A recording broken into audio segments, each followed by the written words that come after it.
ఇది బ్రౌన్ రైస్తో తయారు చేసిన పెరుగన్నం అండి. ఇది బియ్యం 12 గంటలు నానబెట్టుకోవాలండి బ్రౌన్ రైస్. అప్పుడు అన్నం మెత్తగా అవుతుంది, పెరుగన్నం బాగుంటుంది. నైట్ అన్నం వండుకొని కొద్దిగా చల్లారి పెట్టుకోవాలండి. పాలు కాగించుకొని అవి కూడా చల్లారాలి. పచ్చిమిర్చి ఉల్లిపాయ కూడా కోసి పక్కకు పెట్టుకోవాలి. అప్పుడు ఈ చల్లారిన అన్నము పాలు రెండు కలపాలండి. కలిపి కొద్దిగా గోరెచ్చగా ఉన్నప్పుడు పాలు పోయాలండి. కొద్దిగా అప్పుడే కొంచెం ఈ రెండు కలిపి గోరువెచ్చగా ఉన్నప్పుడే తోడు వేయండి. లేదంటే పెరుగు చాలా లేట్ అయితే తోడుకోవడానికి తొందరగా తోడుకోదు పెరుగన్నం. మనం పాలు అన్నం ఇవన్నీ కలిపి పెట్టాం కాబట్టి ఆ నైట్ అంతా ఊరుతుందండి. ఊరి చాలా టేస్ట్ వస్తుంది. అప్పుడే ఉల్లిపాయ పచ్చిమిర్చి కూడా వేసేయండి. ఆ పులుపు ఉల్లిపాయకి పచ్చిమిర్చికి బట్టి అవి కూడా చాలా బాగుంటాయండి తినడానికి. ఈ పెరుగులో ఊరడం వల్ల అది చాలా మంచి బ్యాక్టీరియా తయారు చేస్తుందండి.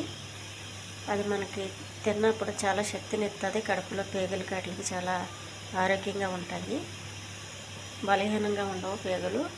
అందుకని పులిసిన పెరుగన్నం తినడం చాలా మంచిది. మీరు రోజు తినడం ఇష్టం లేని వాళ్ళు కనీసం వారంలో 2 సార్లు 3 సార్లు తినండి, సరిపోతుంది. ఎందుకంటే మనం అందరూ తినేది ఫాస్ట్ ఫుడ్ కదా, అందుకని హెల్త్లు చాలా తొందరగా పాడవుతున్నాయి. అందుకు పాడవకుండా ఉండాలంటే మనం ఇలాంటి చిట్కాలు చేయాలండి. ఈ హెల్తీ ఫుడ్ని మిస్ కాకుండా అందరూ తినండి. ఈ బిజీ లైఫ్లో ఈ పెరుగు తోడుపెట్టుకుని అన్నం చేసుకుని వండాలంటే చాలా టైం తీసుకుంటున్నారు చాలామంది. అందుకని చేయలేకపోతున్నారు. అందుకే టైం తీసుకుని వారంలో ఒకసారి అందుకని పెరుగన్నం రెడీ చేసుకోవడానికి ఇష్టపడండి.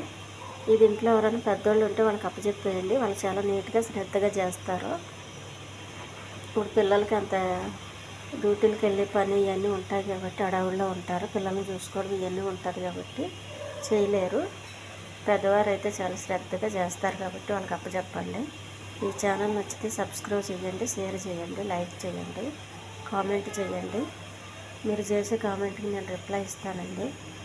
ఇదైతే చాలా హెల్తీ ఫుడ్ అండి. నా ఛానల్లో అన్నీ హెల్తీగానే తయారు చేస్తానండి. నేను ఎక్కువ మసాలాలు కానీ నూనెలు కానీ ఇలాంటివి వాడను. ఉప్పు కూడా చాలా తక్కువ వేస్తానండి. ఉప్పు కూడా మీ ఇంట్లో కూడా చాలా తక్కువగా వేసుకోండి. ఉప్పు మనకు తెలియకుండానే చాలా డేంజర్ అండి. అది సైలెంట్ కిల్లర్, మనకు తెలియకుండానే మన రోగాన్ని ఎక్కువ చేస్తుంది. అందుకని ఉప్పును